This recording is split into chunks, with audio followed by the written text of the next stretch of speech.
Assalamualaikum warahmatullahi wabarakatuh. Waalaikumsalam warahmatullahi wabarakatuh.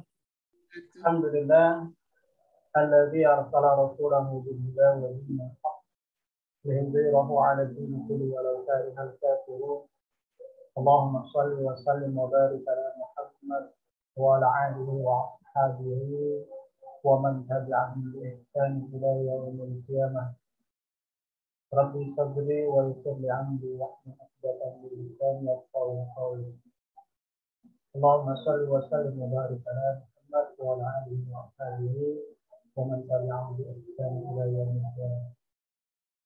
Bapak Ibu jamaah sekalian, alhamdulillah pada malam yang berbahagia ini kita masih dipertemukan oleh Allah Subhanahu wa taala dalam kajian virtual, kajian online mentelaah kembali kitab Afkarus Siyasi, pemikiran politik Islam yang dikarang oleh Syekh Abdul Qadir Jalil, yang insyaallah sebagai pentelaan guru kita Ustaz Budi Mulyana yang alhamdulillah telah berhadir di tengah-tengah kita.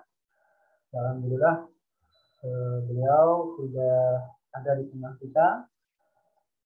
Sebelumnya kami sapa dulu, apa kabar Ustaz? Masih di unmute. Ya, alhamdulillah.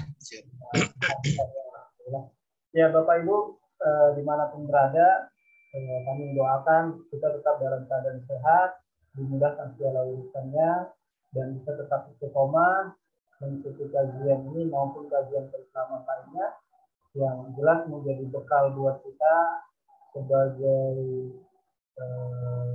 sarana buat kita untuk dakwah di tengah-tengah umat, baik dalam konteks percepatan penyadaran umat terhadap syariat maupun dalam aspek politik misalnya seperti yang kita kaji malam hari ini. Tidak lupa salam dan salam kita sampaikan juga kepada junjungan kita Nabi Muhammad SAW. Ya, sebentar Ustaz, ini kita closing dulu.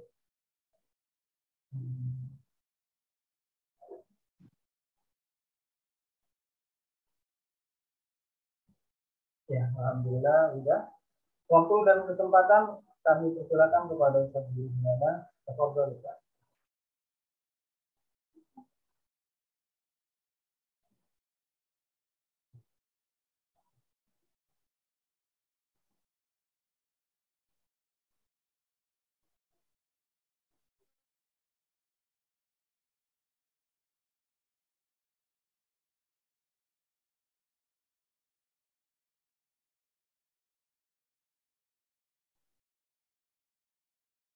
Ustaz, bentar ya.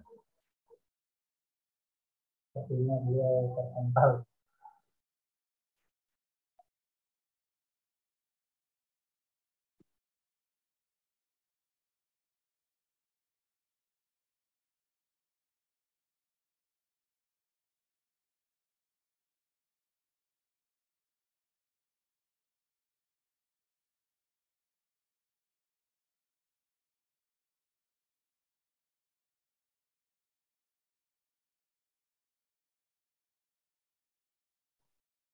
Ya, waktu dan kesempatan pada guru kita Ustaz Budi Mulyana kami persilakan.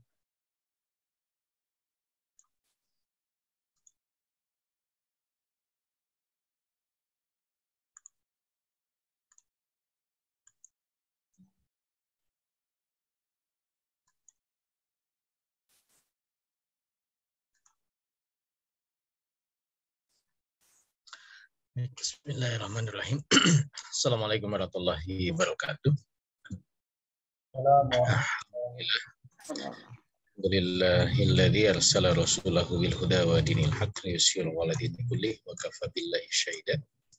Asyhadu an la ilaha illallah wa asyhadu anna Muhammadan abduhu wa rasuluhu la nabiyya ba'da. Allahumma shalli wa sallim ala sayyidina wa habibina wa maulana Muhammad wa ala alihi sayyidina Muhammad kama shallaita ala sayyidina Ibrahim wa ala ali sayyidina Ibrahim fil alamin innaka Hamidum Majid. Alhamdulillah kita masih diberikan nikmat iman, nikmat Islam, nikmat sehat untuk bisa melanjutkan kajian kita telaah kitab Afkarus Siyasiyah. Kita sudah masuk ke bab-bab akhir ya. Dan di topik yang akan kita diskusikan pada malam hari ini adalah tentang kekosongan kekuasaan atau vakum. Kalau ibu-ibu mungkin sudah familiar ya dengan kata vacuum cleaner. Berarti gimana cara kita membersihkan ruangan, mengosongkan. Itu kurang lebih seperti itulah pembahasan kita. Kita bahas tentang masalah vakum, ya. Al-faragh, ya. Apa sih yang dimaksud dengan ruang kosong atau vakum? Tentu ini istilah yang umum ya. Cuman istilah ini digunakan dalam pembahasan politik juga, ya. Jadi secara istilah vakum atau ruang kosong ini dalam politik internasional diartikan untuk menggambarkan suatu kondisi ketika suatu negara itu tidak punya kemampuan untuk menjalankan fungsi atau negara itu tidak mampu menjaga stabilitas negaranya. Nah, sehingga pemerintahan itu tidak berjalan gitu. Dan kalau kita lihat secara historis ya, bahwa seringkali terjadi dinamika politik dalam keadaan vakum gitu. Ya, contoh yang sangat jelas ya di Indonesia, mungkin kalau masih ingat pelajaran sejarah dulu, kenapa Indonesia merdeka, karena ada kondisi vacuum of power gitu ya, ada kekosongan kekuasaan. Jepang kalah Perang Dunia Kedua ya, setelah dibom Hiroshima dan Nagasaki di awal Agustus. Kemudian Jepang menyerah kepada sekutu ya di tanggal-tanggal berikutnya. Tetapi sekutu itu ternyata perlu waktu yang cukup untuk bisa datang ke Indonesia. Gitu.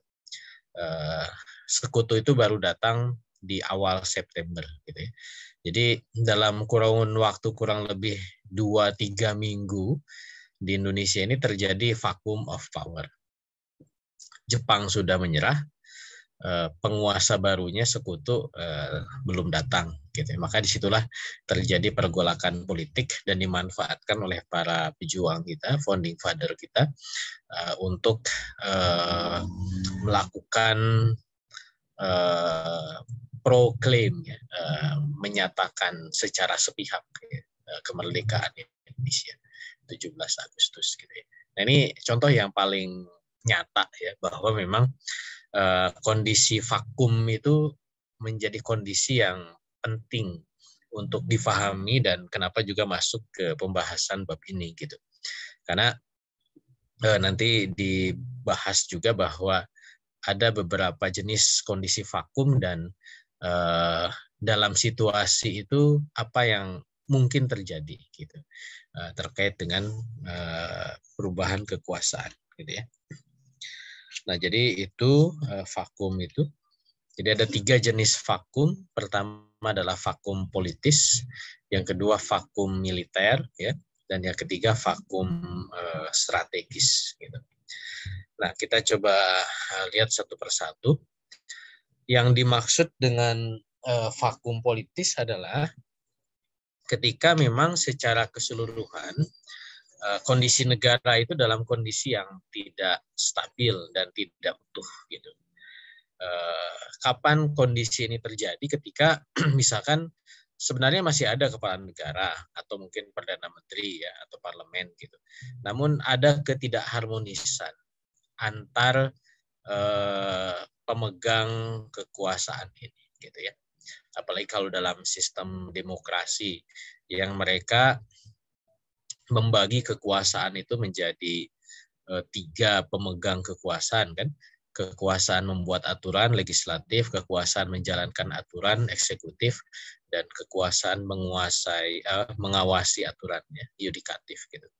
Nah, ketika ada ketidakharmonisan di antara para pemegang kekuasaan ini, mereka tidak dapat menyatukan gagasannya, tindakannya gitu ya, maka ini bisa menyebabkan terjadi kondisi vakum secara politis.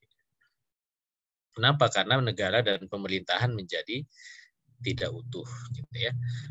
Maka ketika kondisi internal tidak utuh, ketika ada respon secara eksternal, ini pun menjadi tidak utuh juga. Gitu. Nah, inilah yang kemudian menyebabkan akhirnya memungkinkan negara itu menjadi kondisi vakum karena negara-negara lain tidak mengakui gitu ya, atau tidak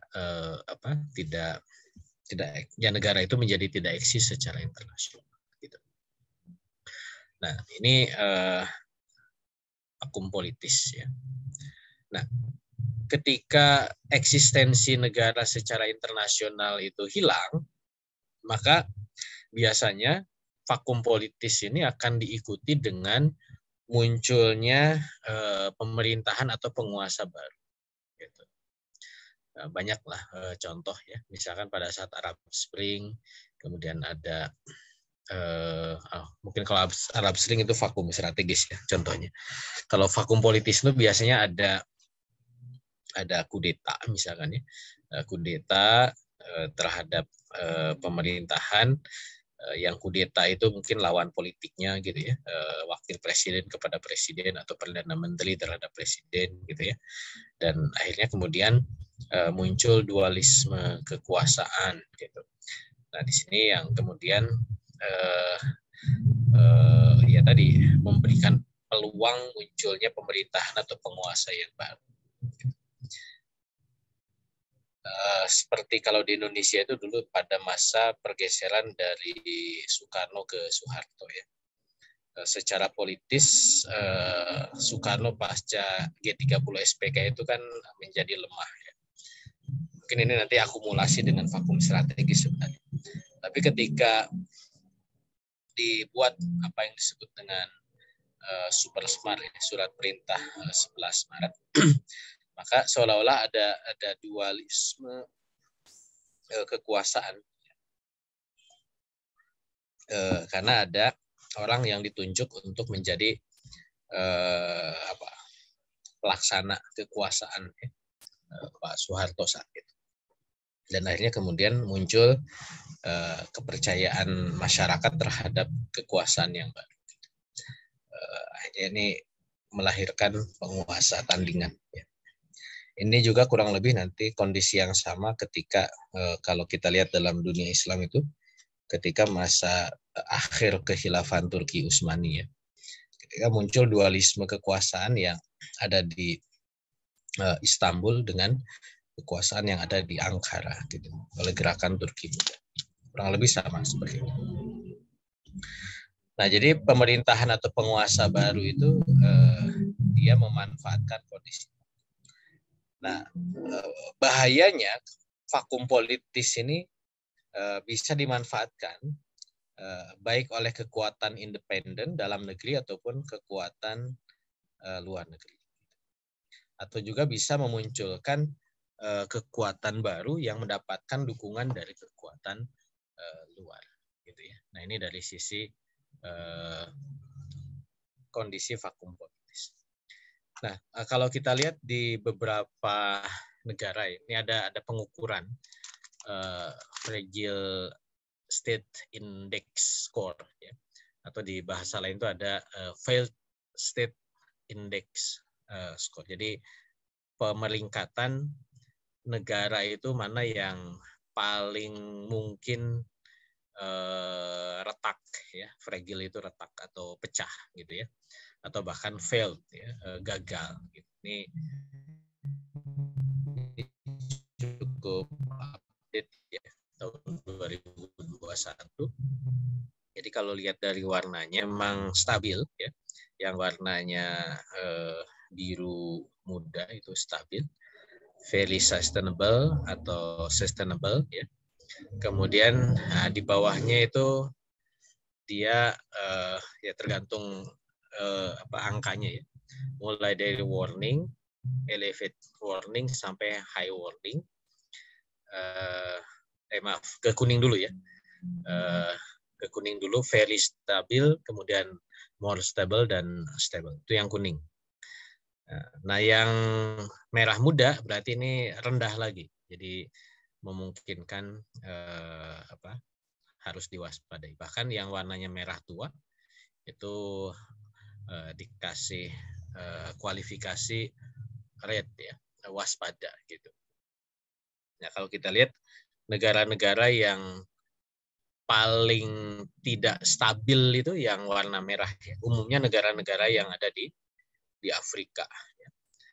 Karena di situ tadi vakum politik itu terjadi ya. Karena seringkali pemimpin yang muncul itu juga tidak kuat sehingga dia ada pesaingnya gitu. Kemudian juga ada kondisi-kondisi ekonomi yang menyebabkan munculnya vakum strategis gitu ya. Terlebih juga di situ secara militer juga seringkali ada faksi-faksi militer yang menyebabkan nanti ada vakum militer. Nanti kita juga bahas tentang vakum militer dan vakum strategis. Nah, di Asia itu ada Suriah ya sama Irak dan Yaman di bawah itu ya, di Timur Tengah. Kemudian Afghanistan, Pakistan. Kita tahu Pakistan sampai sekarang terus terjadi pergantian pemimpin. Kemudian juga di Myanmar, Korea Utara, gitu. Nah, itu negara-negara di Asia yang kondisinya red ya, diwaspadai. Nah, di Afrika itu umumnya seperti itu, hanya satu negara aja ya di atasnya Afrika Selatan. Kemudian di Amerika Latin itu juga hanya satu negara ya, Venezuela, itu yang juga menjadi negara yang perlu diwaspadai. Nah, ini contoh ya. Dan ini tentu berdasarkan kajian ya, bagaimana mengklasifikasikan ketidakstabilan suatu negara. Nah, contoh dulu ketidakstabilan yang melahirkan negara itu pecah, seperti yang terjadi di Yugoslavia. Ya. Jadi dulu tahun 46 Yugoslavia itu satu negara, nah sekarang menjadi banyak negara ya. Mereka pecah tahun 92 ya. Ada Slovenia, ada Kroasia, Bosnia Herzegovina ya. Kemudian juga Montenegro, Kosovo juga satu negara, Serbia gitu. Nah, ini buah dari ketidakstabilan negara yang akhirnya menjadikan negara itu bahkan bisa menjadi bubar ya, jadi pecah gitu. Kondisi yang sama sebenarnya seperti yang terjadi pada masa Uni Soviet ya, kurang lebih sama gitu. Nah, ini sering menjadi bahan kajian bagaimana kemudian mengambil pelajaran ya dari negara-negara yang akhirnya karena ada kondisi-kondisi politik tertentu menjadi tidak stabil bahkan menjadi. Nah, itu yang pertama. Yang kedua adalah vakum militer. Ya.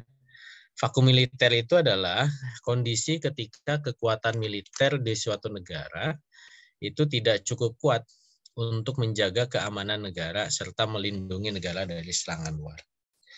Nah, jadi memang idealnya, saya lupa belum masukkan ya tentang datanya.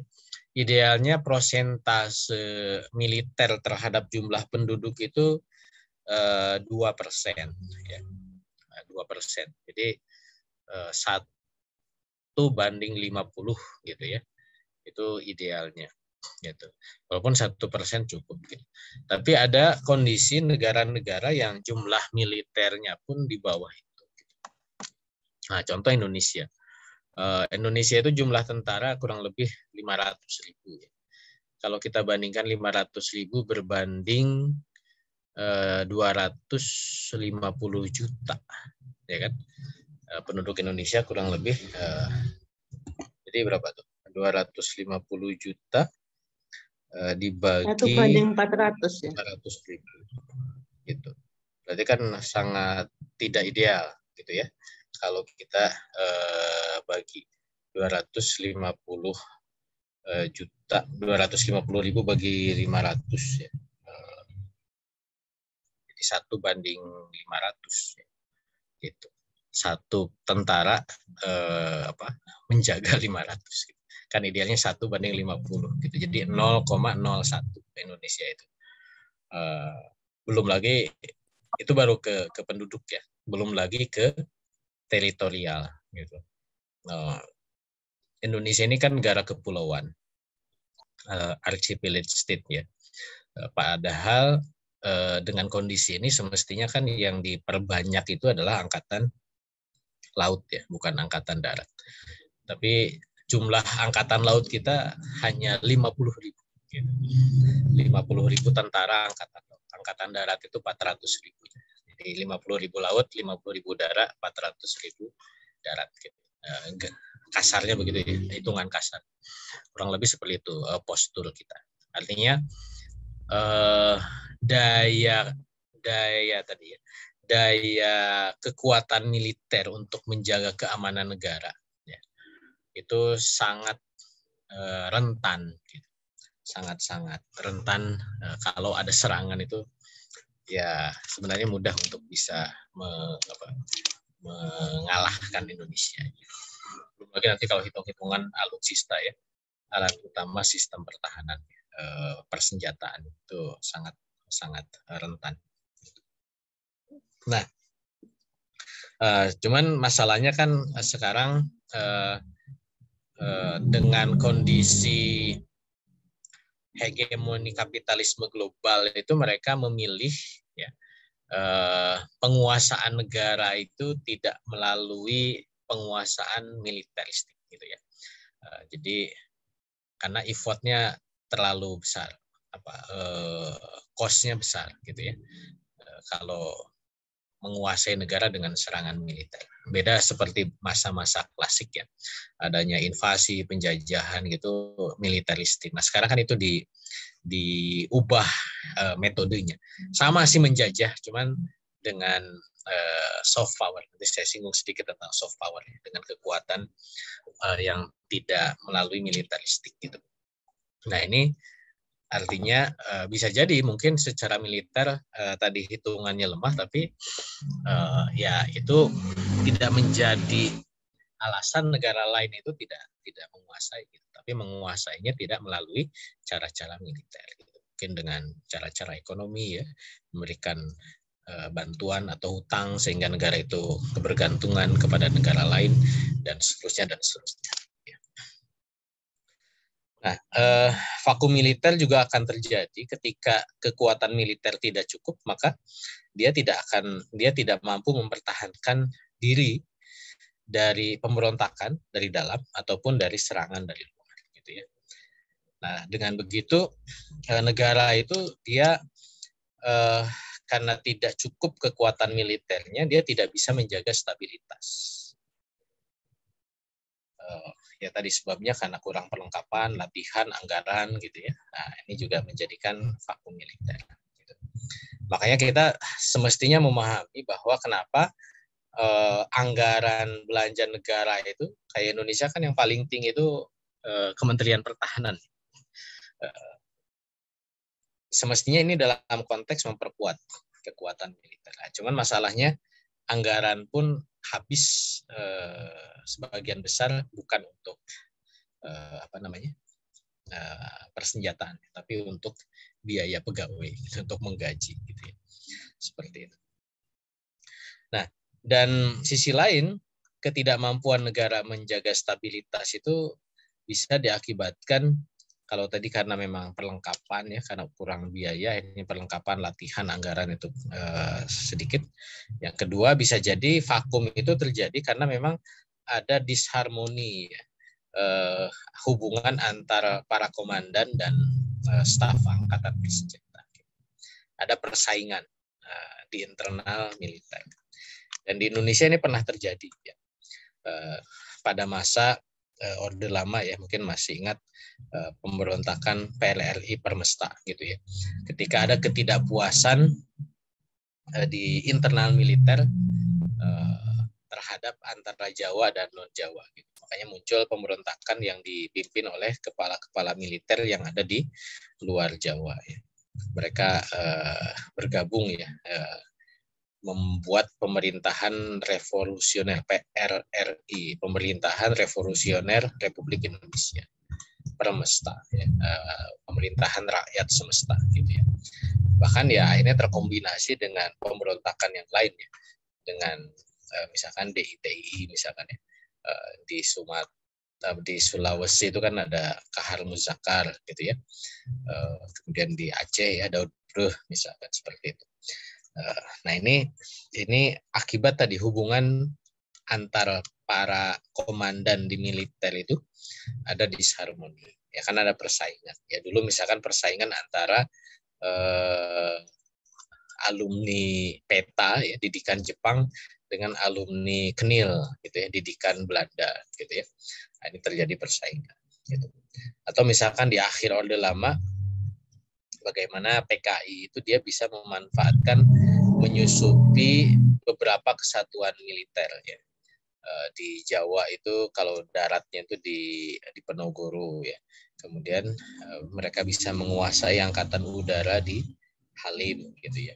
Bahkan beberapa petinggi militernya pun bisa melakukan aksi G30 ya, September gitu.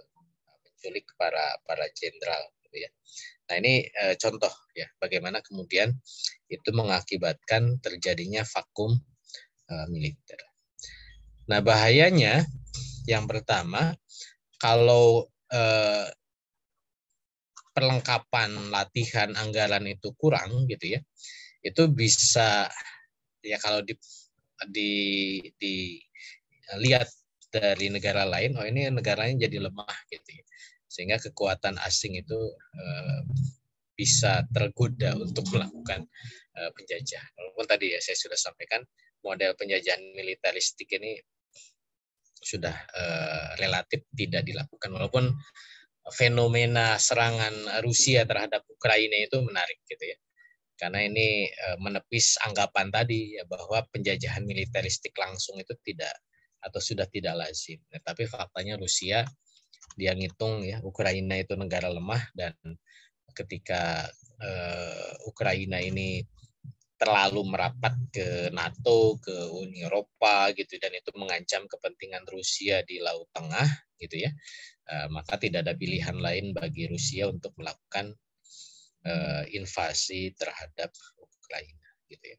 Walaupun sampai sekarang ini terus berlangsung ya, apa namanya, kalau kata orang Sunda itu diganggayong ya, jadi berjalan lambat gitu ya. Harusnya kan secara hitung-hitungan di atas kertas ya hitungan bulan itu udah selesai Rusia menginvasi Ukraina. Nah, cuman mungkin ada pertimbangan politis ya yang dilakukan oleh Rusia agar kemudian tidak menguras sumber daya militernya, difokuskan ke Ukraina secara langsung. Nah, yang kedua, kurangnya perlengkapan, latihan atau anggaran itu bisa memunculkan potensi adanya penjajahan, tapi tidak invasi langsung, tapi penjajahan itu dilakukan dengan adanya kekuatan lain ya yang memberikan bantuan kepada negara yang mengalami kevakuman militer. Gitu ya. Nah ini kemungkinan atau potensi yang kedua. Gitu. Ini akibat dari kevakuman militer, gitu ya. Nah, sedangkan kekurang harmonisan di antara para komandan ini bisa mengakibatkan dua kondisi setidaknya. Yang pertama adalah tadi ya, salah satu kekuatan itu didukung oleh kekuatan asing, gitu ya. Jadi mereka memanfaatkan perpecahan internal di kalangan militer, akhirnya kemudian ada dukungan dari pihak asing untuk mendukung salah satu faksi. Gitu. Seperti ya yang terjadi di Mesir ya, kan menarik ya. Ketika Arab Spring, kemudian proses demokratisasi terjadi, partai politik bisa melakukan pemilu, terpilihlah Muhammad Mursi sebagai presiden Mesir yang demokratis gitu ya. Nah, cuman perpecahan di kalangan militer Mesir itu dimanfaatkan gitu oleh kekuatan asing gitu. Ketika Muhammad Mursi itu dia menggantikan panglima militernya yang sebelumnya, saya lupa namanya, dari angkatan udara gitu ya, karena dianggap tidak pro terhadap proses revolusi di Mesir, maka oleh Muhammad Mursi itu kan diganti oleh Abdul Fattah As-Sisi. Gitu. Nah, cuman ternyata malah Abdul Fattah As-Sisi itu yang mengkudeta presiden yang mengangkat dia. Gitu. Jadi ya itulah memang tidak mudah gitu ya. Civilian, masyarakat sipil itu untuk mengenali karakter dari militer gitu ya. Itu contoh apa yang terjadi di Mesir. Sampai hanya sekarang ya Abdul Fattah As-Sisi menjadi diktator baru ala Husni Mubarak ya, yang dulu dijatuhkan pada saat Arab Spring. Gitu. Nah, jadi secara tidak langsung kevakuman itu bisa membuat kekuatan asing itu hadir ya, baik langsung ataupun tidak langsung.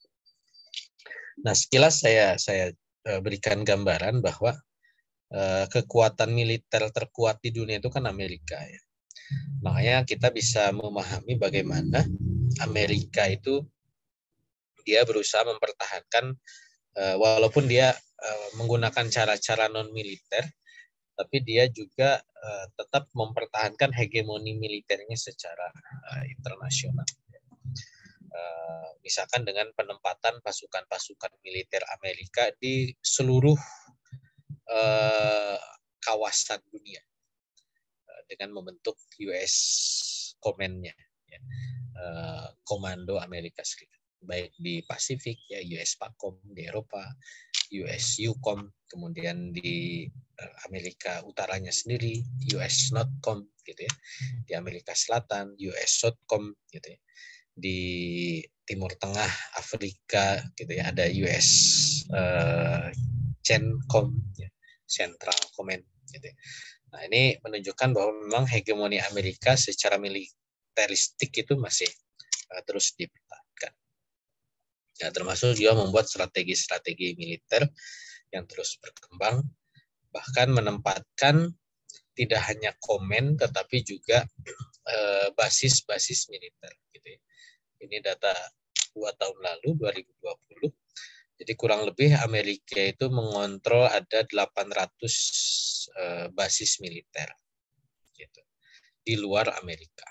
Nah, ini luar biasa ya. Ini yang ditandai bintang-bintangnya dengan level yang berbeda. Ada yang kecil, kemudian ada yang besar gitu. Yang besar berarti basis militer di negara itu sangat kuat. Gitu.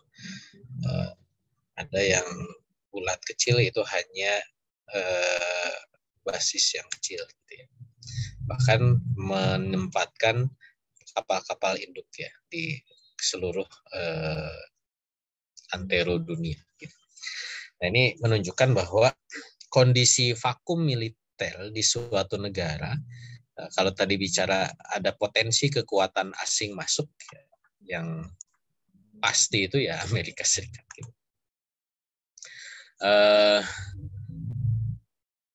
Hari Sabtu kemarin ya saya ke Palembang ketemu teman saya, dia dari militer ya cerita gitu bahwa ini mau ada latihan gabungan militer lagi Amerika dengan Indonesia dan negara-negara sekutunya gitu ya. Garuda Shield ya.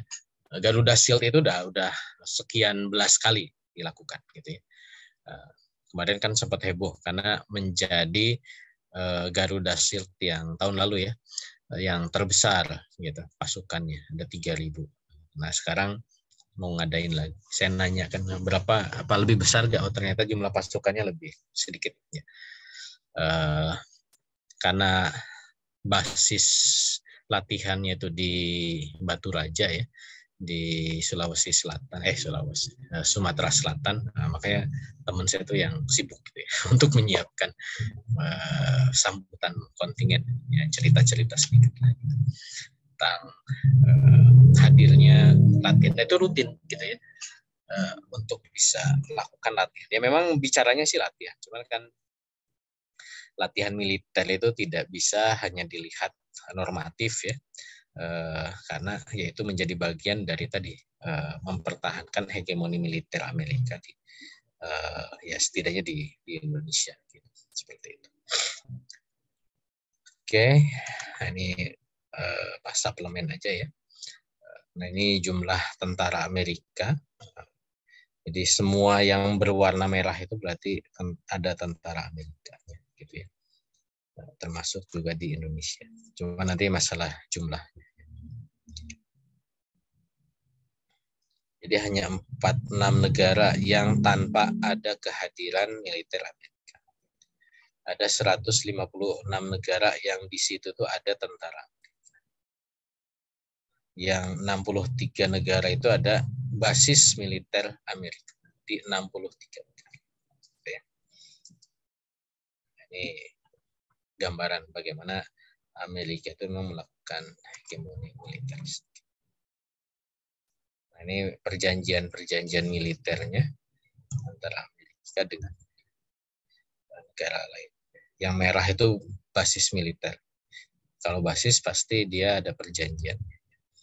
Dan ada perjanjian akses. Ya. Jadi Amerika boleh akses negara itu. Dan ada perjanjian dalam bentuk lain, termasuk Indonesia. Nah, kemudian yang ketiga itu adalah vakum strategis. Apa vakum strategis? Nah, kalau tadi politis berarti vakum itu terjadi karena memang ada disharmoni di suprastruktur politik. Ya. Kalau militer berarti karena memang militernya yang lemah atau ada disharmoni di militer. Nah, vakum strategis itu ini ketidakstabilan karena memang ada berbagai masalah dan tantangan. Gitu. Dan umumnya ini yang sering terjadi. Ya. Mungkin ada pertikaian bersenjata antar kelompok. Ya. Kayak di Indonesia kan pertikaian senjata antar kelompok, ya tadi ya mungkin contoh akumulatif sih ya dengan militernya gitu. PRRI Permesta, DITI gitu ya. Itu berarti pertikaian senjata. Atau mungkin sekarang OPM ya, walaupun mungkin OPM tidak terlalu kuat gitu ya. Kalau dulu PRRI Permesta itu kan sampai melahirkan pemerintahan baru ya, keseluruhan Indonesia gitu. Kalau OPM kan dia hanya nuntut Papua saja ya. Kalau GAM Aceh saja gitu. Nah, kalau ini kan disebut vakum strategis dalam skala satu negara. Gitu. Nah, kalau di Indonesia mungkin tidak sampai ke level itu, kecuali dulu pada masa Orde Lama. Ya terjadi di Timur Tengah ya, Arab Spring itu melahirkan vakum strategis karena di situ ada pertikaian bersenjata. Bahkan ya beberapa masih belum selesai ya, kayak di Libya sampai sekarang itu masih belum selesai. Kemudian di Irak gitu ya, itu juga masih belum selesai. Suriah juga belum selesai. Gitu.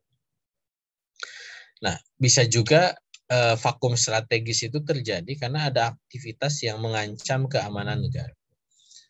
Pengeboman secara masif gitu ya, bukan karena pertikaian, tapi memang ya mungkin aksi terorisme yang sifatnya merata di seluruh negara. Nah ini bisa melahirkan vakum strategis. Kemudian yang ketiga bisa jadi karena memang ada rumors ya atau isu yang menjadikan terjadi kegelisahan di tengah-tengah masyarakat. Biasanya terkait dengan masalah pangan gitu ya.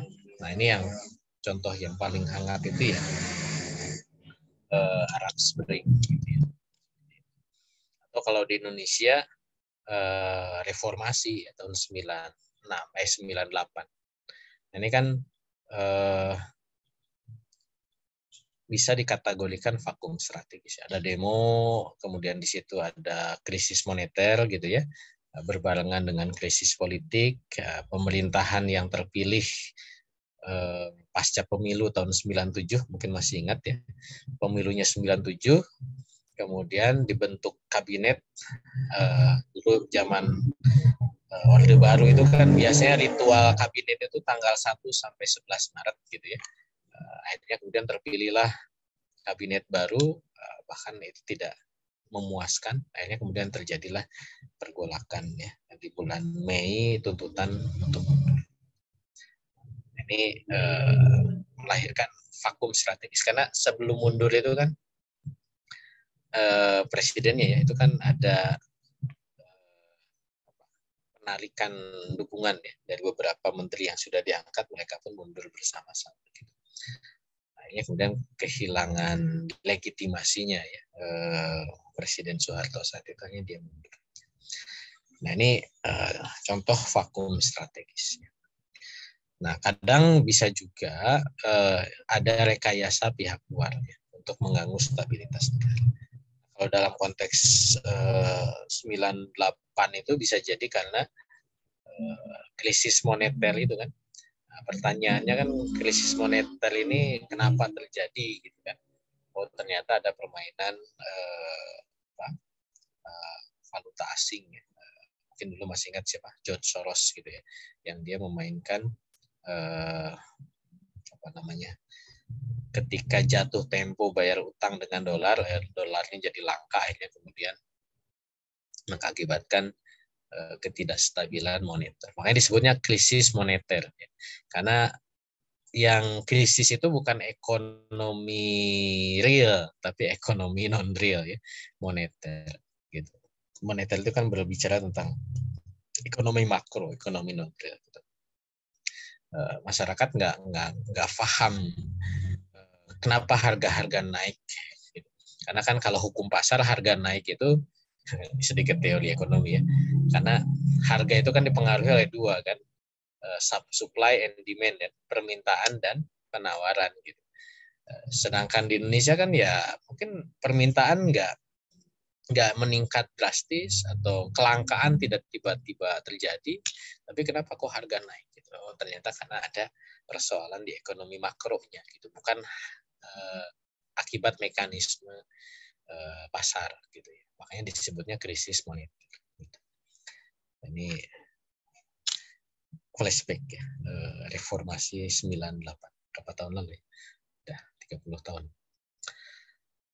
Nah, biasanya dalam kondisi vakum strategis, ya, masyarakat itu akan mencari penguasa atau pemerintah baru yang dapat menjamin stabilitas. Nah, sehingga akan muncul kekuatan yang berusaha mengisi kekosongan. Nah, bisa muncul mungkin dari individu yang memang independen, atau individu yang didukung oleh kekuatan dari luar, atau bisa jadi kekuatan asing itu dia melakukan pengambil alihan. Nah itu kondisi-kondisi yang mungkin terjadi pada saat vakum strategis. Ya, kalau Indonesia kan kalau lihat reformasi, pelanjutnya siapa? Oh Pak Habibie ya. Karena secara konstitusional beliau wakil presiden. Cuman kan ketika Presiden Habibie itu hanya diberikan kesempatan 1 tahun saja gitu ya, dengan ditolak pertanggungjawabannya tahun 99 setelah pemilu, akhirnya dia tidak bisa melanjutkan, akhirnya muncullah ya hasil proses politik pasca pemilu tahun 99 gitu ya. Nah kan yang jadi pertanyaan itu desain pemilu 99 itu siapa kan gitu ya.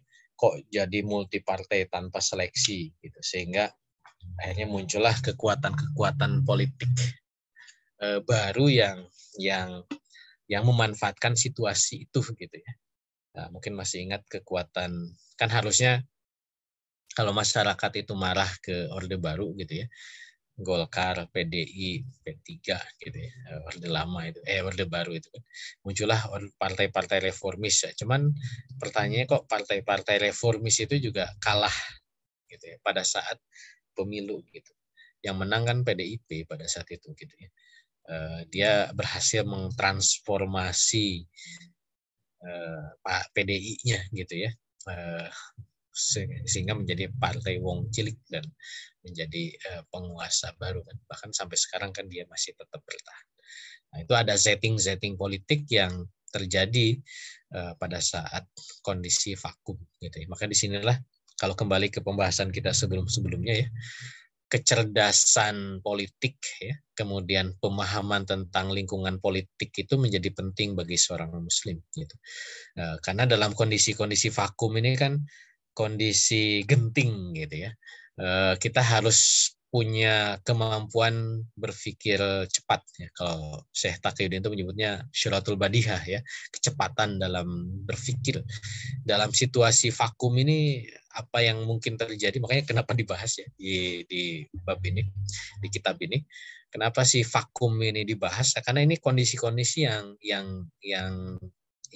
genting ya, yang darurat, yang mengharuskan setiap politisi muslim itu sadar ya, tidak terbawa arus, memantau situasi, memantau keadaan gitu ya, tidak lengah gitu, karena memunculkan potensi-potensi seperti yang dijelaskan tadi ya, baik vakum politis, vakum militer atau vakum strategis.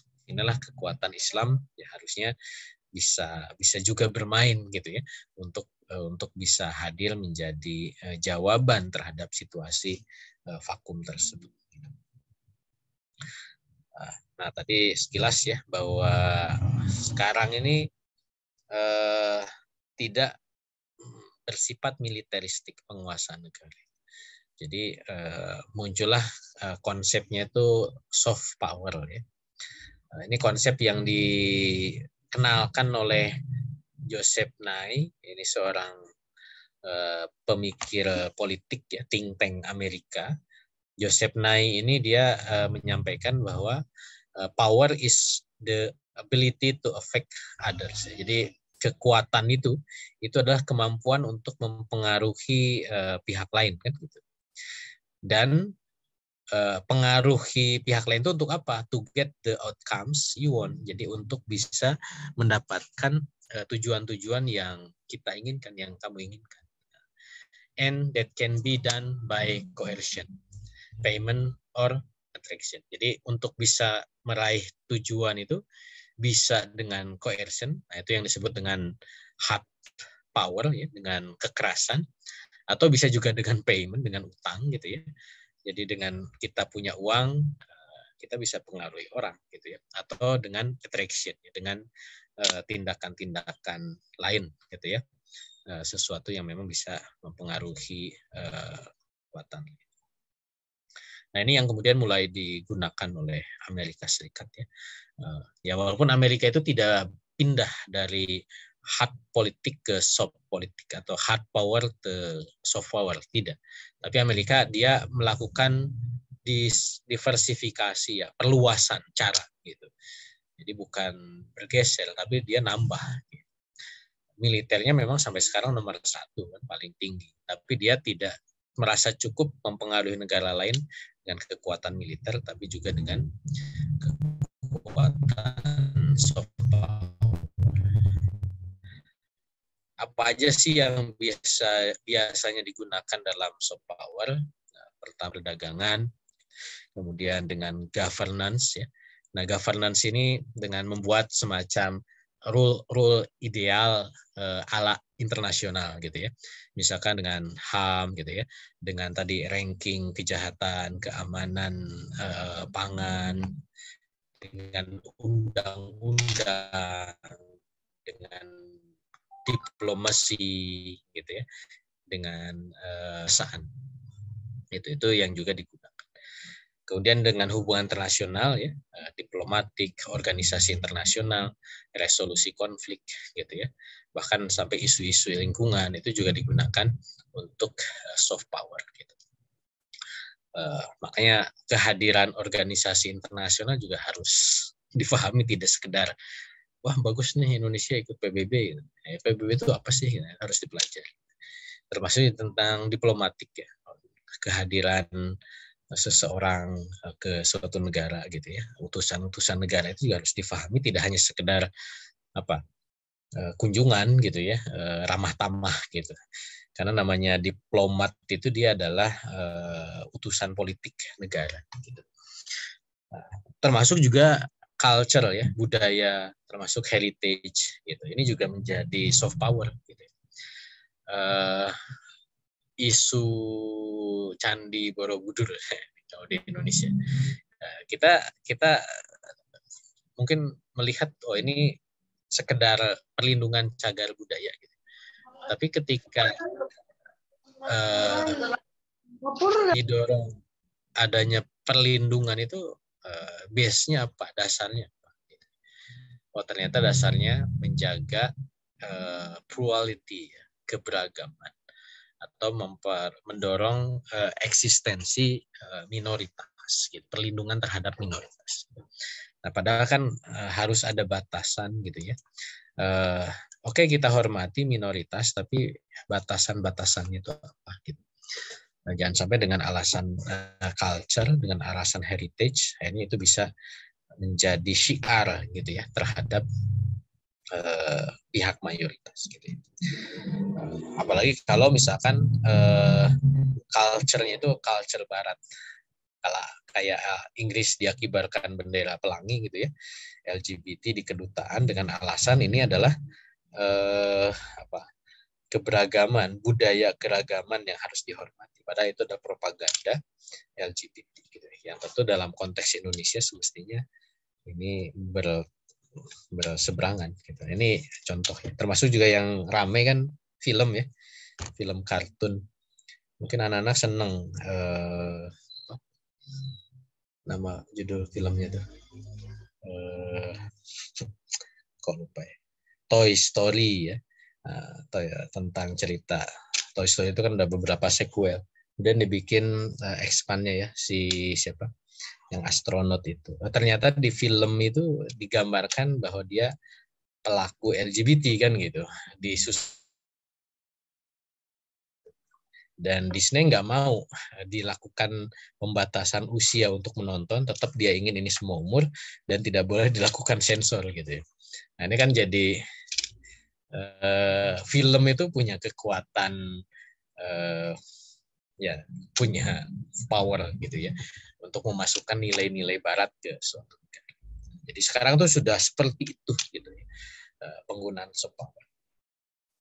Dan juga media komunikasi ya, sosial media gitu. Nah, kita anggap Facebook, Twitter ya atau Instagram ini kan tools ya, alat gitu. Nah, cuman masalahnya kan karena yang bikin mereka bikin bikin standar gitu ya. Kita dakwah di ban terus kan, dilarang, disensor, tapi mereka mempromosikan gaya hidup Barat melalui tools itu gitu. Iklan yang tidak kita mau lihat muncul gitu ya. Kita mau komentarin budaya-budaya Barat yang rusak, mereka sensor, nggak boleh muncul, nggak boleh. Ini contoh ya bagaimana media dan komunikasi pun menjadi soft power. Termasuk juga pendidikan, sains ya. Beasiswa-beasiswa yang digelontorkan oleh Barat ya ke dunia Islam itu pun tidak bebas nilai gitu. Mereka menjadikan pendidikan itu menjadi salah satu cara untuk bisa memasukkan budaya-budaya mereka. Walaupun caranya itu karena soft ya, makanya disebutnya soft ya, halus gitu. Kayak Inggris itu dia mengeluarkan program English for Ulama. Jadi para ustadz ulama itu diberikan program ya semacam beasiswa gitu ya, untuk belajar bahasa Inggris. Bahkan mereka bisa tinggal di Inggris sekian minggu gitu. Kan seru, menarik gitu ya. Seolah-olah hanya belajar bahasa Inggris ya. Kalau belajar bahasa itu kan boleh-boleh saya tidak ada masalah ya. Coba kan kita juga harus paham bahwa bahasa itu ya, itu bagian dari sakofah. Gitu. Ada hadarah di dalam, ada pemahaman di balik bahasa itu. Nah, kalau tidak pandai melakukan pemilahan, khawatirnya itu menjadi cara ya Barat secara halus untuk kemudian mempengaruhi para ulama agar bisa mengadaptasi budaya-budaya Barat. Nah, seperti itu. termasuk dia value ya, nilai-nilai kemanusiaan, karakter, tentang trust dan seterusnya. Ini beberapa ragam soft power, dan tentu ini juga menjadi bagian yang harus kita waspadai. Nah, termasuk juga ya ada antek-antek ya yang kemudian dibidik ya dari cara tadi ya, ada individu yang didukung gitu. Itu menjadi suatu rahasia umum bahwa ada individu-individu di suatu negara itu dia menjadi perpanjangan tangan dari kepentingan asing gitu. Seperti itu. Dan termasuk juga ya di negeri ini ada. Cuman mungkin bukunya belum keluar. Ini ada, kalau mau ini tentang Timur Tengah, ini ada buku ya yang menurut saya menarik lah untuk dibaca ya sebagai maklumat ya. Bagaimana tokoh-tokoh Timur Tengah yang mungkin kita kagumi itu ternyata dia anteknya Amerika. Oke. Jadi kesimpulannya di bab ini bahwa kondisi vakum itu menjadi senjata yang kuat dan efektif ya.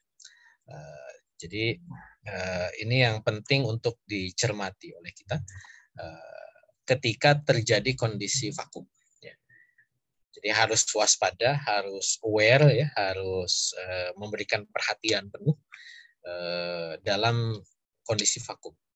Kondisi vakum itu akan terjadi seperti apa yang tadi dijelaskan. Ada vakum politik, seperti apa yang akan terjadi, vakum militer, dan vakum strategis.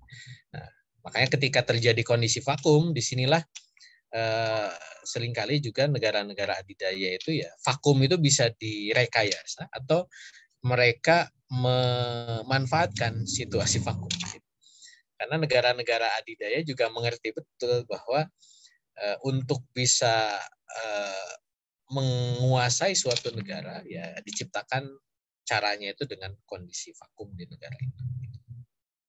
Karena itu akan melahirkan ketidakstabilan. Kalau tidak stabil, berarti mereka bisa dengan mudah menguasai dan mengendalikan.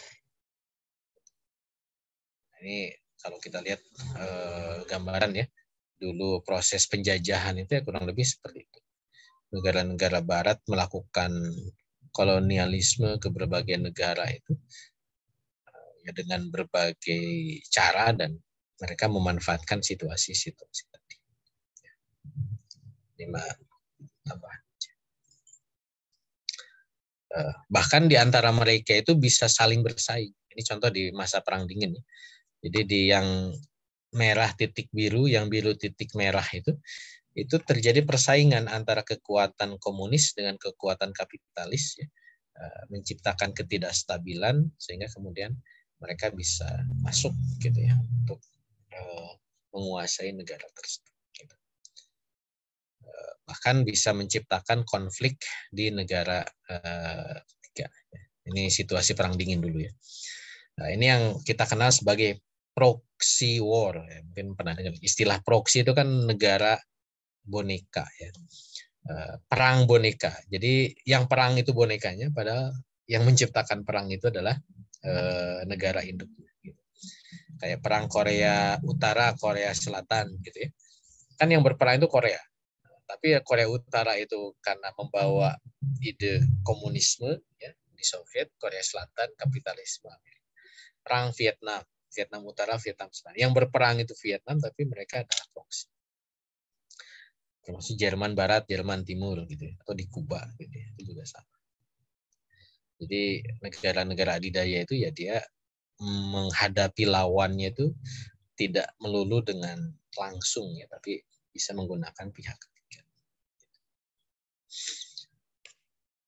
Ya, dan terakhir di bab ini umat Islam juga harus mengambil pelajaran bahwa kekhilafan terakhir umat Islam, Daulah Utsmaniyah pun hancur. Itu bukan sekedar akibat dari peperangan. Kita tahu betul Turki Utsmani itu ikut Perang Dunia Pertama. Kalah ya. Perang Dunia Pertama itu hanya berlangsung 2 tahun. 19 18 19 19 gitu ya. Hanya 2 tahunan. Tapi hancurnya kekhilafan Islam Turki Utsmani itu kan 1924 ya. Jadi ada jeda 5 tahunan lah ya dari kalahnya Perang Dunia Pertama gitu. Artinya kekalahan Turki Utsmani di Perang Dunia ke-1 itu menciptakan situasi vakum. Tadi saya singgung sedikit, ada dua pihak yang saling bersaing kan, gerakan Turki Muda yang dipimpin oleh Mustafa Kemal Atatürk dengan khilafah Islam yang berpusat di Istanbul. Akhirnya kemudian terjadilah pergolakan akumulatif lah gitu ya. Nah, ini juga memberikan pelajaran bahwa memang ketika terjadi situasi vakum itu bisa melahirkan perubahan suatu negara gitu ya, seperti itu.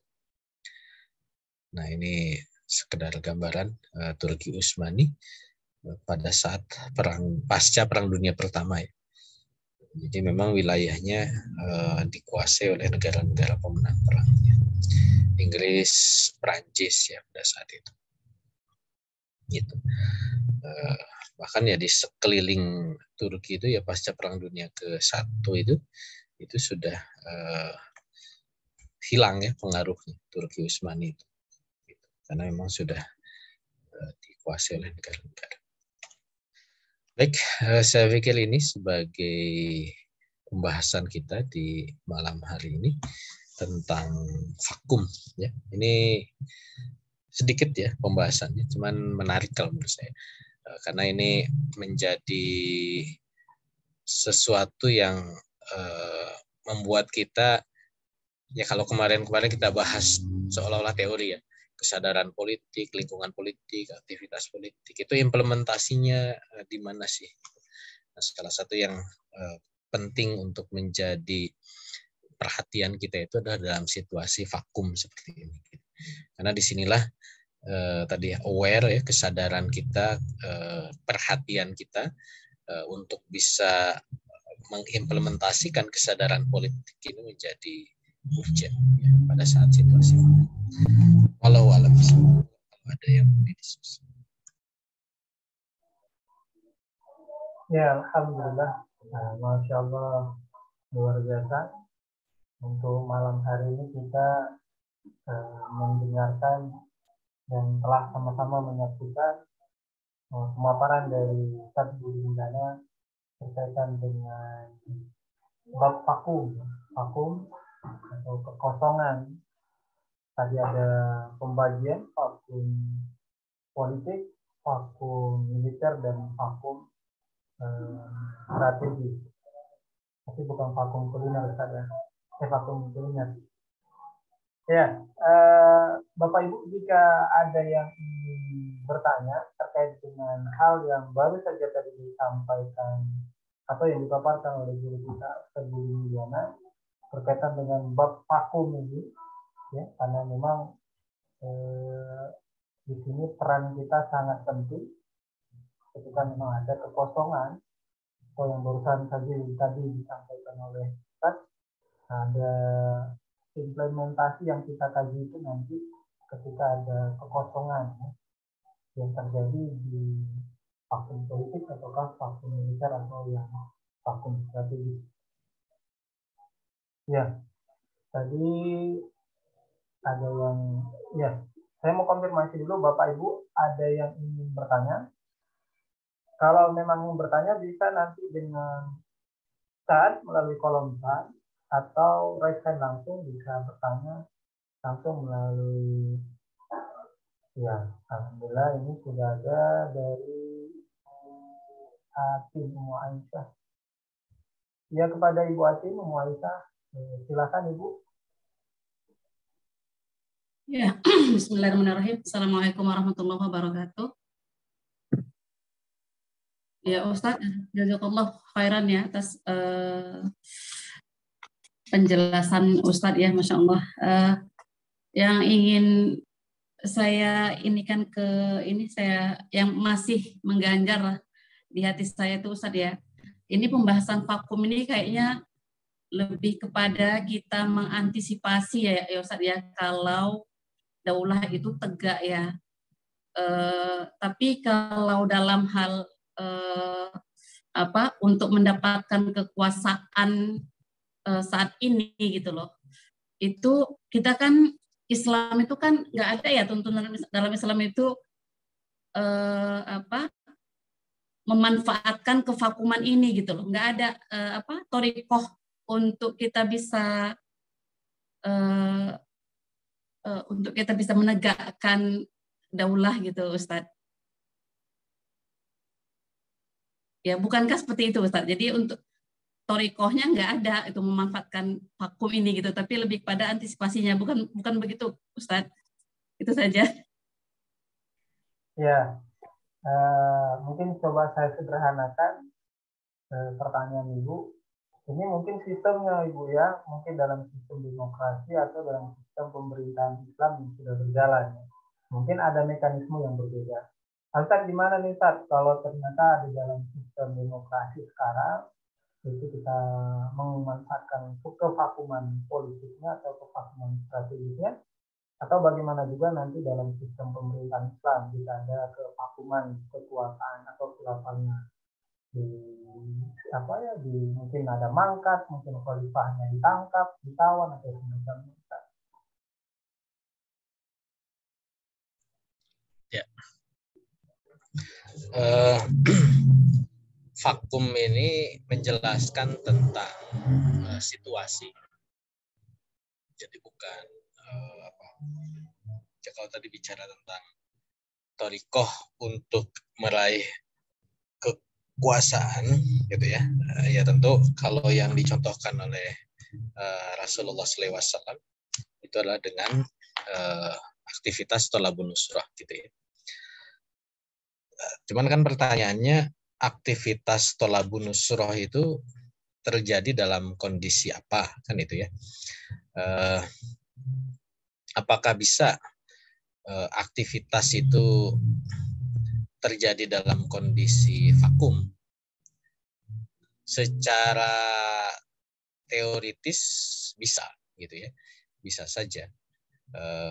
Karena yang menjadi syarat istilamul hukum ya, diraihnya kekuasaan dengan thariqah thalabun nusrah itu adalah terciptanya wa'yul am dan ra'yul am di tengah-tengah masyarakat.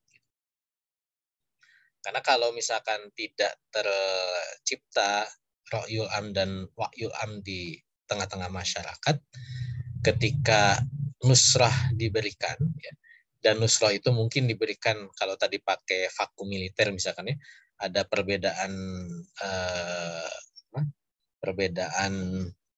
faksi militer, yang satu pro Islam, yang satu tidak misalkan, akhirnya kemudian terjadi pergesekan di antara mereka, itu bisa menciptakan situasi vakum. Cuman kan kembali prasyarat kondisi sosialnya kan belum terpenuhi, apa tadi ra'yul am dan wa'yul am di tengah-tengah masyarakat gitu. Jadi artinya kondisi vakum itu bisa terjadi gitu untuk menjadi jalan istilahul hukum. Cuman tetap prasyarat thoriqohnya itu harus terpenuhi dulu gitu. Sehingga kondisi vakum ini bisa dimanfaatkan gitu ya oleh perubahan kekuasaan apapun gitu. Baik misalkan dari Islam ke bukan Islam seperti yang terjadi di Turki Utsmani kan, atau mungkin dari bukan Islam ke Islam seperti yang terjadi di Iran ya pada masa Syah Iran gitu ya, Khomeini gitu.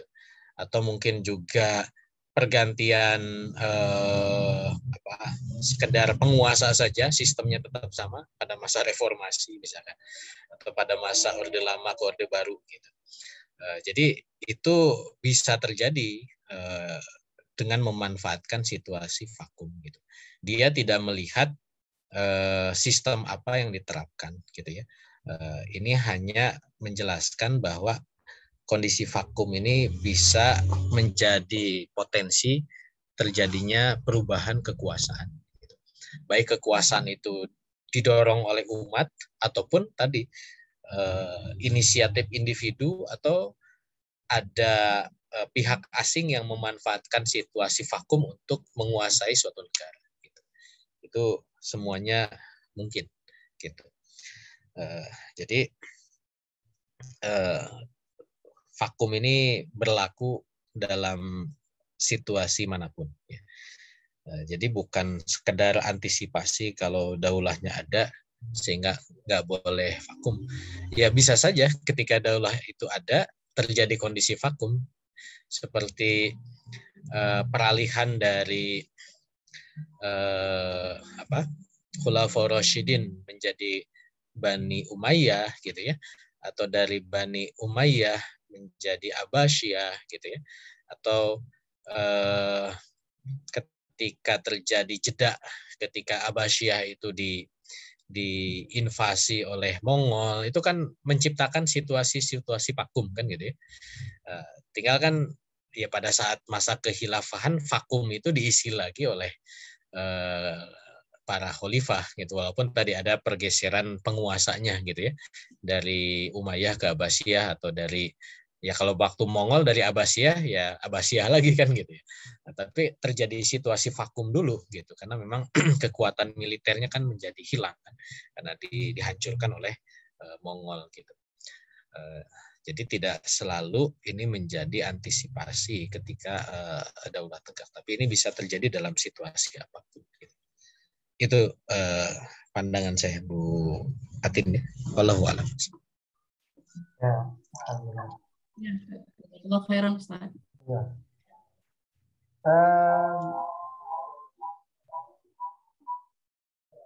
Ya, terima kasih Ibu.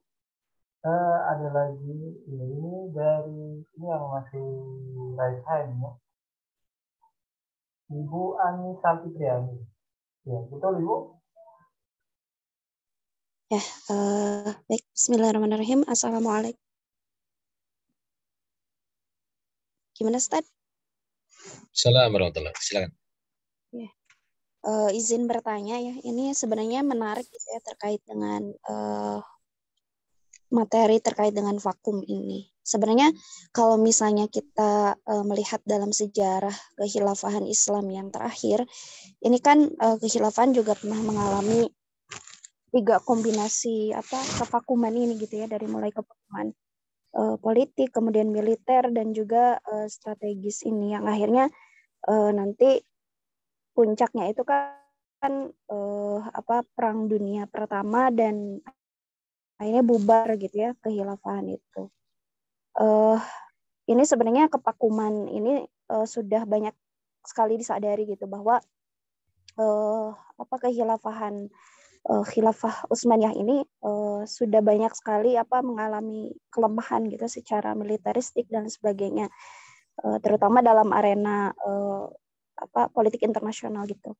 Dan akhirnya di kalangan para penguasa Utsmani itu menyadari gitu bahwa hukum internasional Eropa itu bisa dimanfaatkan sebagai strategi untuk mempertahankan teritorial Utsmani gitu ya. Dan kemudian akhirnya mereka melakukan semacam pengadopsian hukum-hukum internasional Eropa untuk menjaga stabilitas dan juga integritas teritorial Utsmani itu sendiri. Gitu mungkin kalau dalam hukum internasional mungkin ya ada semacam perdebatan gitu ya bahwa Utsmani itu sudah masuk gitu, tergabung dalam konser Eropa dalam perjanjian Paris gitu ya tahun 1856 kalau tidak salah. Tapi itu pun masih menjadi perdebatan di kalangan para pakar hukum sendiri gitu terkait dengan itu. Nah, akhirnya di era Hamidian sendiri justru itu terjadi formalisasi ya, melembagakan gimana para penguasa Utsmani itu mulai menyadari bahwa mereka harus mengadopsi hukum internasional ini secara sistematis gitu ya.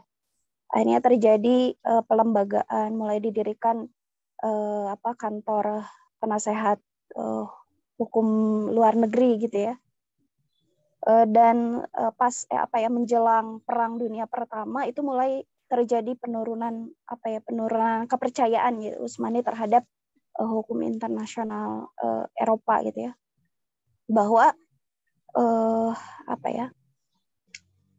sebenarnya hukum internasional digunakan oleh negara-negara Eropa untuk melegitimasi gitu ya perlakuan mereka yang tidak perlakuan mereka terhadap Utsmani yang tidak setara gitu. Mereka bisa menganeksasi gitu ya, mereka bisa mengkolonialisasi wilayah-wilayah Utsmani dengan legitimasi hukum internasional itu tadi. Nah, pertanyaannya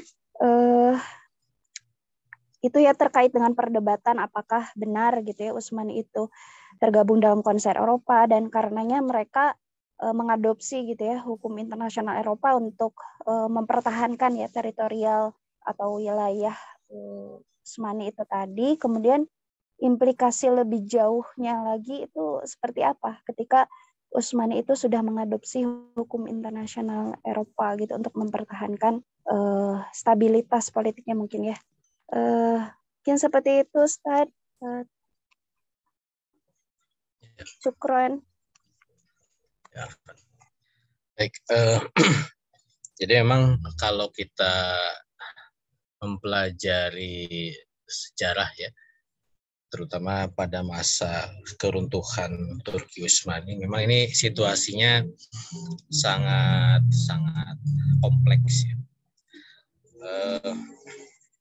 Kalau di bab ini sih hanya dimention aja ya, disebut saja bahwa Daulah Utsmaniyah itu hancur setelah mengalami berbagai upaya untuk menciptakan kevakuman, bukan akibat dari perang. Jadi hanya satu kalimat itu yang disebutkan di dalam bab ini. Pertanyaannya kan situasi atau penciptaan kevakuman yang dilakukan oleh Barat ya, terhadap Turki Utsmani itu seperti apa? Gitu. Ini yang kemudian tentu telusurnya akan panjang ya. Tadi sudah juga diuraikan oleh Saudari Anissa tadi ya, bahwa memang ya kalau mundur lagi ke belakang, ini kan terjadi pasca serangan Utsmani ke Wina ya, Austria yang kemudian tertahan gitu ya. Mereka gagal bisa menaklukkan Wina yang disebut sebagai Wina Siege ya.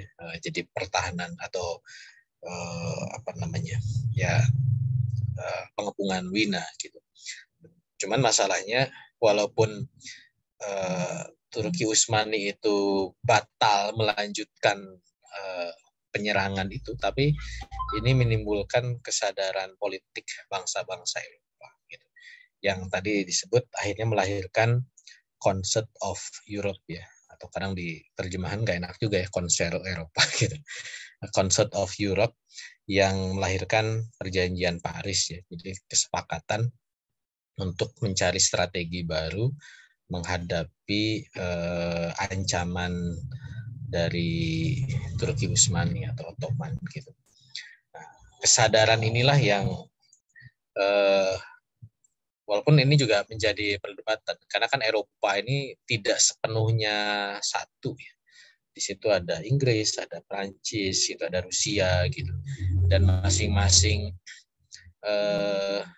negara ini juga saling bersaing satu sama lain gitu. Belum juga ada Habsburg ya atau Prusia gitu yang sekarang jadi Jerman gitu. Mereka ada hubungan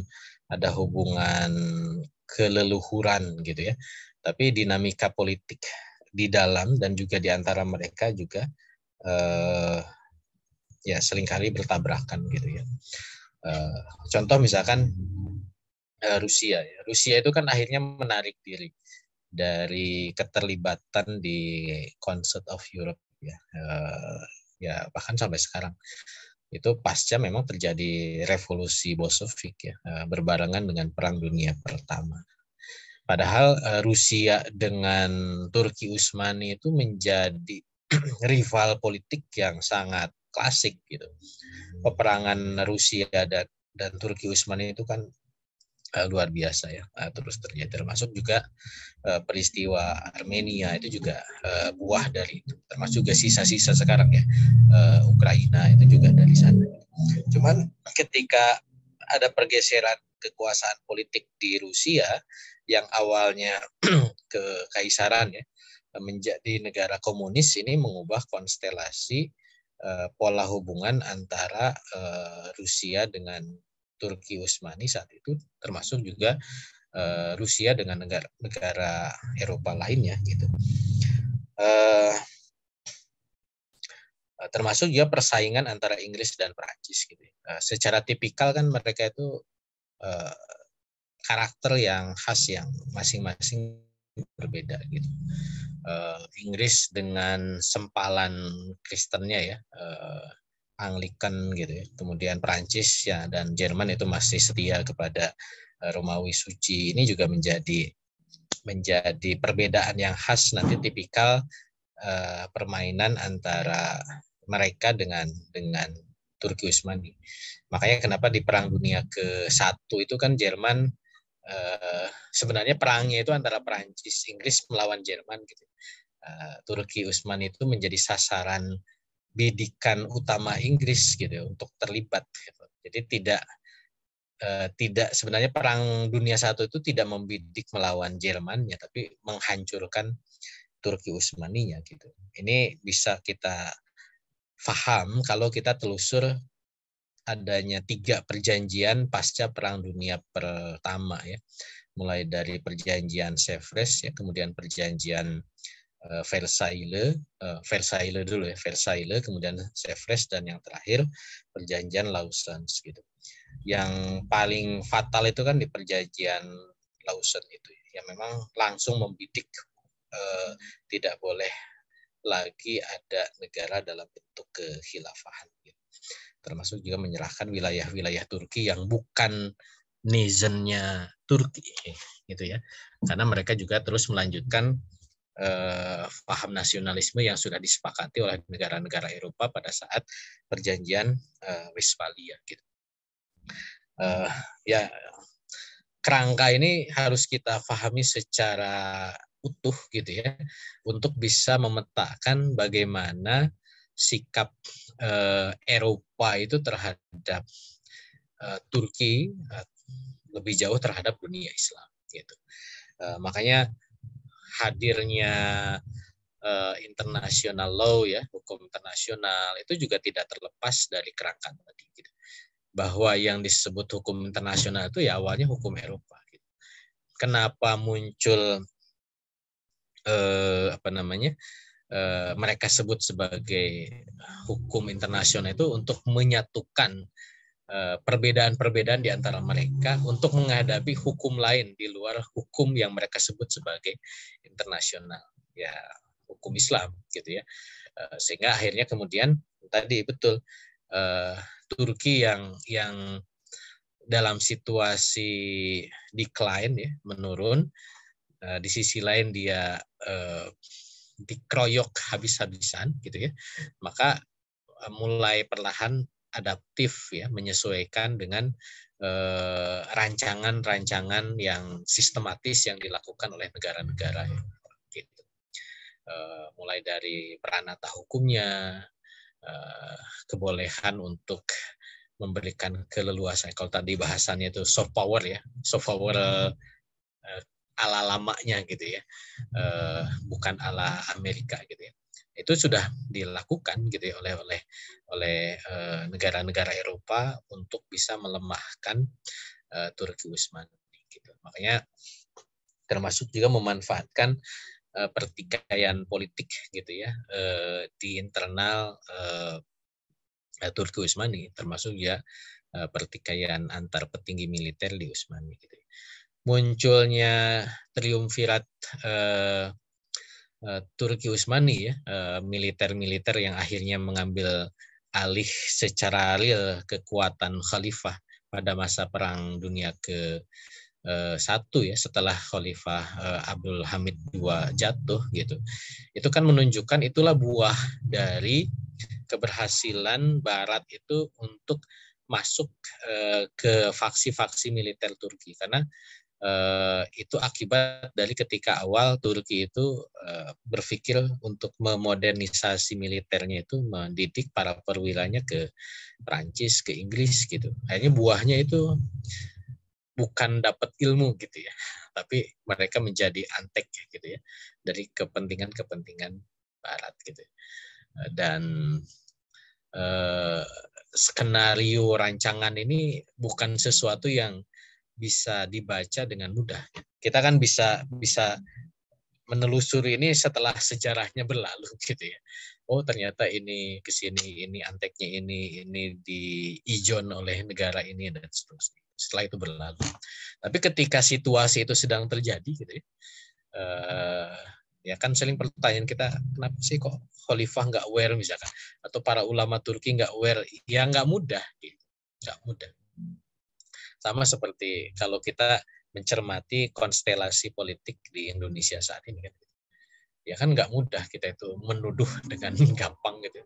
Oh nih menteri ini ke sini, jenderal ini ke sana, gitu. Itu kan nggak sesimpel itu. Gitu. Cuman ya disinilah penting ya, balik lagi ke apa kitab ini ya. Kitab ini membuat kita harus bisa punya kemampuan analisis politik yang luar biasa gitu ya. Sehingga kita bisa melakukan pemetaan ya terhadap siapa-siapa, termasuk juga linkage-nya dengan mana gitu, dan seterusnya. Dan itu butuh, ya balik lagi ke pembahasan sebelumnya, butuh mutaba'ah, butuh macam-macam ya yang sudah kita bahas gitu ya. Sejarah tadi Mbak Anissa ya, itu menjadi bahan pelajaran buat kita bahwa umat Islam dulu pada masa kekhilafahan bisa sampai begitu gitu ketika menghadapi konspirasi politik dari negara-negara Eropa yang bisa menghancurkan kekhilafan. Dan situasi itu tidak berakhir ya. Artinya konspirasi global untuk bisa mempertahankan eksistensi kapitalisme itu tetap ada gitu.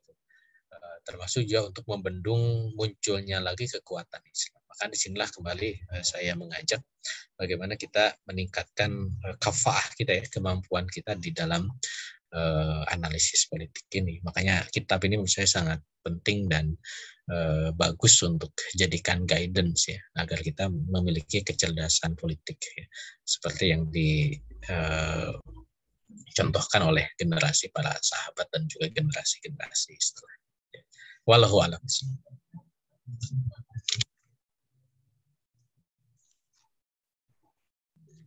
Ya, alhamdulillah.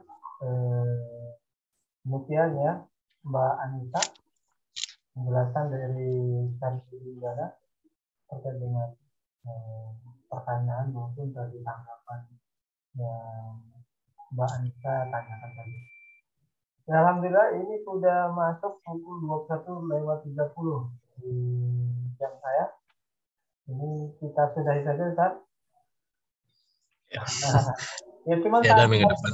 Ya, insya Allah kita lanjut pekan depan, Bapak Ibu jamaah sekalian. Tapi ada satu yang belum terjawab nih, Ustaz. Yang kami Japri yang pekan lalu tentang Belgia. Ini kan memang ada kaitan dengan vakumnya pemerintahan mereka. Ya, terima kasih sama-sama. Alhamdulillah, Bapak Ibu, insya Allah kajiannya kita cukupkan malam hari ini. Dan insya Allah di pekan yang akan datang kita akan ketemu lagi. Insya Allah jika memang tidak ada kendala, insya Allah kita tetap dalam keadaan sehat, terutama bisa tetap istiqomah. Dan juga guru kita tetap keadaan sehat, bisa mengisi, mentelaah kita semua, bisa dipaparkan ke kita. Dan mudah-mudahan kita semua, wabil khusus Ustaz Budi Milana, ini menjadi amal jariah buat beliau dan kita semua bisa menjadi bekal buat kita. Terutama seperti yang kami sampaikan di awal, amunisi buat kita untuk bisa berada di tengah umat, menjelaskan ke tengah umat tentang politik Islam. Mohon maaf Bapak Ibu, karena memang waktunya kita batasi sampai jam 21.30. Jadi tidak kemudian mematahkan semangat kita. Ya, pesan beliau tetap ini bisa menjadi media pembelajaran buat kita menganalisa politik, dan salah satunya adalah tetap memutabaah berita-berita yang tidak boleh putus ya.